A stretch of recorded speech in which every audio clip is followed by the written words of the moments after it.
Diesel ಬೆಲೆಯನ್ನ ಏರಿಸುವುದರ ಮೂಲಕ ರಾಜ್ಯ ಸರ್ಕಾರ ತುಘಲಕ್ ಸರ್ಕಾರ ಎಂಬುದನ್ನು ಸಾಬೀತುಪಡಿಸಿದೆ ಎಂದು ಮಾಜಿ ಸಚಿವ ಸುನಿಲ್ ಕುಮಾರ್ ಆಕ್ರೋಶ ವ್ಯಕ್ತಪಡಿಸಿದ್ದಾರೆ. ರಾಜ್ಯ ಸರ್ಕಾರ ಚುನಾವಣೆಯ ಮೊದಲು ಎಲ್ಲ ಯೋಜನೆಗಳನ್ನು ರದ್ದು ಮಾಡಿ ಕೇವಲ ಗ್ಯಾರಂಟಿಗಳ ಜಪ ಮಾಡಿಕೊಂಡು ಬಂದಿತ್ತು. ಇದೀಗ ಫಲಿತಾಂಶ ಮುಗಿದ ಕೂಡಲೇ ಏಕಾಏಕಿ ತೆರಿಗೆಯನ್ನು ಹೆಚ್ಚಳ ಮಾಡಿದೆ. ಪೆಟ್ರೋಲ್ ಡೀಸೆಲ್ ಬೆಲೆಯಲ್ಲಿ 3.5 ರೂಪಾಯಿ ಹೆಚ್ಚಿಸಿ ಜನಸಾಮಾನ್ಯರಿಗೆ ಸಂಕಷ್ಟ ತಂದೊಡ್ಡಿದೆ. ಅಲ್ಲದೆ ಹಾಲಿಗೆ ಸಬ್ಸಿಡಿ ಕೊಡುತ್ತಿಲ್ಲ, ಕಂದಾಯ ಇಲಾಖೆಯ ಕಾಗದ ಪತ್ರಗಳ ದರ ಹೆಚ್ಚಿಸಿದ್ದು, ಇಂಜಿನಿಯರಿಂಗ್ ಮೆಡಿಕಲ್ ಕಾಲೇಜ್ ಫೀಸ್ ಕೂಡ ಹೆಚ್ಚಳ ಮಾಡಿದೆ.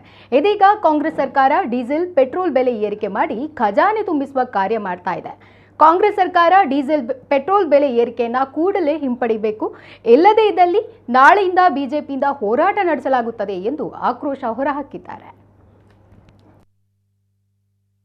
ಡೀಸೆಲ್ ಮತ್ತು ಪೆಟ್ರೋಲಿನ ಬೆಲೆಯನ್ನ ಏರಿಕೆಯನ್ನು ಮಾಡಿರುವಂಥದ್ದು, ಹೆಚ್ಚಳವನ್ನು ಮಾಡಿರುವಂಥದ್ದು ಒಂದು ತುಘಲಕ್ ಸರ್ಕಾರ ಅನ್ನುವಷ್ಟರ ಮಟ್ಟಿಗೆ ಇವತ್ತು ಸರ್ಕಾರ ನಡವಳಿಕೆಯನ್ನು ಮಾಡಿದೆ.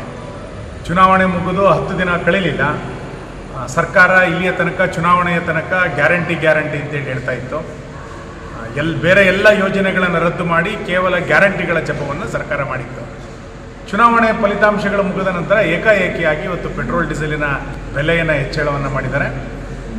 ಅದು 3 ರೂಪಾಯಿ 3.5 ರೂಪಾಯಿ ಹೆಚ್ಚಳವನ್ನು ಮಾಡಿ ಜನಸಾಮಾನ್ಯರು ಬದುಕದಲ್ಲೇ ಇರುವಂಥ ಪರಿಸ್ಥಿತಿಯನ್ನು ಇವತ್ತು ಸರ್ಕಾರ ತಂದೊಡ್ಡಿದೆ. ಹಾಲಿಗೆ ಸಬ್ಸಿಡಿಯನ್ನು ಸರ್ಕಾರ ಕೊಡ್ತಾ ಇಲ್ಲ, ಸ್ಟಾಂಪ್ ಡ್ಯೂಟಿಯನ್ನು ಇವತ್ತು ಜಾಸ್ತಿ ಮಾಡಿದ್ದಾರೆ. ಕಂದಾಯ ಇಲಾಖೆ ಎಲ್ಲ ಕಾಗದ ಪತ್ರಗಳು ಜಾಸ್ತಿ ಆಗಿದೆ. ಇಂಜಿನಿಯರಿಂಗ್ ಮತ್ತು ಮೆಡಿಕಲ್ ಕಾಲೇಜಿನ ಫೀಸ್ಗಳು ಜಾಸ್ತಿ ಆಗಿದೆ. ಅದರ ಮುಂದುವರೆದ ಭಾಗವಾಗಿ ಇವತ್ತು ಡೀಸೆಲ್ ಪೆಟ್ರೋಲ್ ಬೆಲೆಯನ್ನು ಏರಿಕೆ ಮಾಡೋದ್ರ ಮುಖಾಂತರ ಖಜಾನೆಯನ್ನು ತುಂಬಿಸುವಂಥ ಪ್ರಯತ್ನವನ್ನು ಇವತ್ತು ಸರ್ಕಾರ ಮಾಡ್ತಾ ಇದೆ. ಈ ಸರ್ಕಾರ ಬಂದ ನಂತರ ಸರಿಯಾದಂಥ ಆಡಳಿತ ನಿರ್ವಹಣೆಯನ್ನು ಮಾಡದೆ ಸುಮಾರು 13,000 ಕೋಟಿ ರೂಪಾಯಿ ತೆರಿಗೆ ಸಂಗ್ರಹದಲ್ಲಿ ಇವತ್ತು ಕಡಿಮೆ ಆಗಿರುವಂಥದ್ದು ರಾಜ್ಯ ಸರ್ಕಾರದ ಆಡಳಿತ ಯಾವ ರೀತಿ ನಡೀತಾ ಇದೆ ಅನ್ನುವಂಥದ್ದು ಕೂಡ ಸ್ಪಷ್ಟ ಆಗಿದೆ. ಖಂಡಿತ ಇದರ ಕುರಿತಂತೆ ಬಿಜೆಪಿ ನಾಳೆಯಿಂದನೇ ಹೋರಾಟಕ್ಕೆ ಧುಮುಕುತ್ತೆ. ಯಾವುದೇ ಕಾರಣಕ್ಕೂ ಈ ಬೆಲೆ ಏರಿಕೆಯನ್ನು ಸಹಿಸಲಿಕ್ಕೆ ಸಾಧ್ಯ ಇಲ್ಲ. ಸರ್ಕಾರ ತಕ್ಷಣ ಈ ಬೆಲೆ ಏರಿಕೆಯನ್ನು ತನ್ನ ನಿಲುವಿನಿಂದ ವಾಪಸ್ ಬರಬೇಕು ಅಂತೇಳಿ ನಾನು ಆಗ್ರಹಿಸ್ತೇನೆ.